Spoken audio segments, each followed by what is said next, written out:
and you'll get a little notice that says we're recording, and I'll say you are welcome to turn on your camera or leave it off. That is all. And of course, if you have questions throughout, feel free to ask Scheherazade for guidance. I am going to hand this over. Oh, hello. I hope everybody is having a nice day. I know all of us are all over the world, so it's kind of hard to pinpoint what kind of day. I'm winding down my day as well with Jean in Florida. And let me go ahead and get started.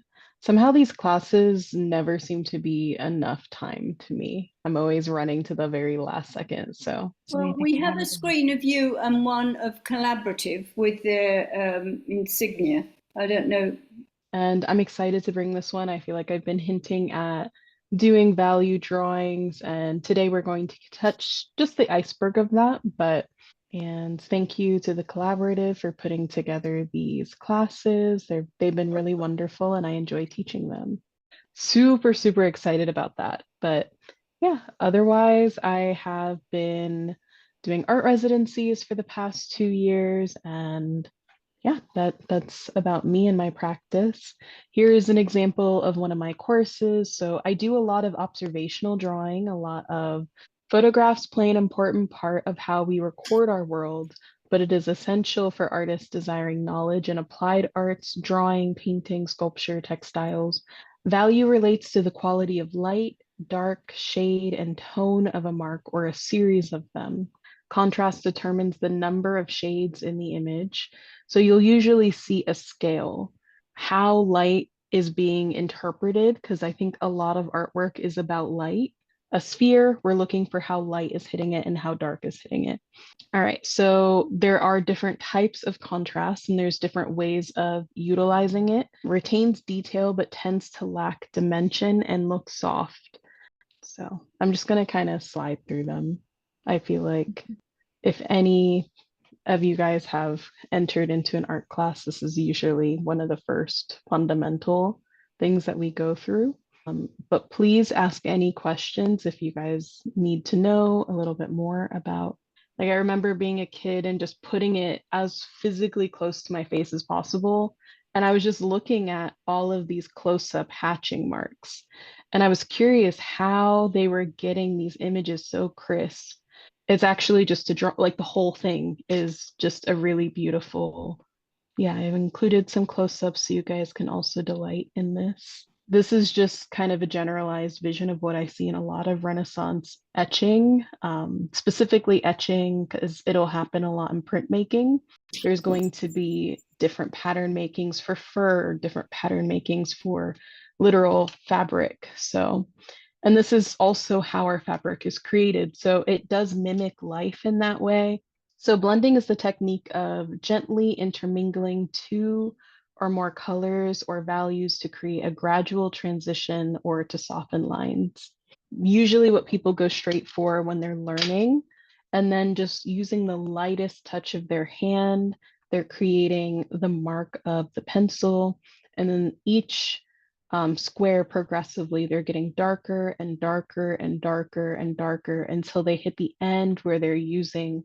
I think it also lends itself to hyperrealism because I think the way that we view with our eyes doesn't really incorporate a lot of mark making. That's usually like how we would translate some things. So I think from far away, I was kind of confused because I did think this was a photograph.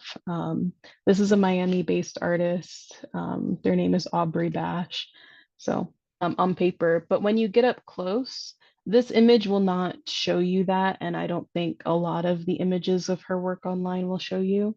But stippling is tedious. It's extremely tedious, especially to do large. All right. And before we get into the exercise today, I wanted to just do like a quick little, if you want to do like just have a little less pressure on your hand, so you'll get lighter marks. I think this is a great way to hold your pencil. So you'll also see the word saying for extremely free work, this as well. So this is when you're kind of moving very quickly. You don't want the pencil to be ruler. Any hard edge will do, although a ruler today may be more helpful. just because we're going to be making several. So if you guys need to take any time to look for a circular shape, yeah, my drawing classes, I typically have them work with the extra soft charcoal pencils because those are the darkest of all of them. That's what most people have worked with, but they go way darker than that. So it can be good, it can be bad. It just depends on whatever it is. But paper, we tend to not want a lot of like hand oil or body oils on the paper. So I use other paper to protect. All right, we're at about the halfway point. Keep going, keep going. There's another. We're gonna go ahead and start on the next one, which is cross hatching. And it's the same as hatching, except you're going to add another line in the opposite direction per each parallel line that you make. So you'll have 2 layers of parallel lines that intersect over each other. And we're going to work on our last one on the value scale, which will be blending. And I want you to place that on your paper and then draw a circle, just tracing the outline of it. So around your highlight, you're going to have your highest point of contrast. And then opposite that on the sphere, you're going to have your darkest point of contrast, which will kind of replicate the darkest point of contrast above. And I hope this is making sense because you guys can't see me pointing at my screen. Where the light is reflecting off of the table and then hitting the small back portion of the sphere for your drawing. So you'll see it looks like a deeply crescented moon. There are technically like somewhat wrong answers, but I don't think that those wrong answers should kind of like rule how you're feeling about it. Just draw what you think at the very, very top of the circle, which would imply deep space around the ball that we're working with. Objects that don't technically exist, we're just going to make them exist. Kind of like the dollar bill that I spent time talking about. So we will use the rest of this class time to produce this drawing.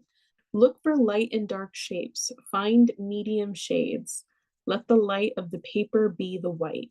So I'm going to set a 20-minute timer starting now.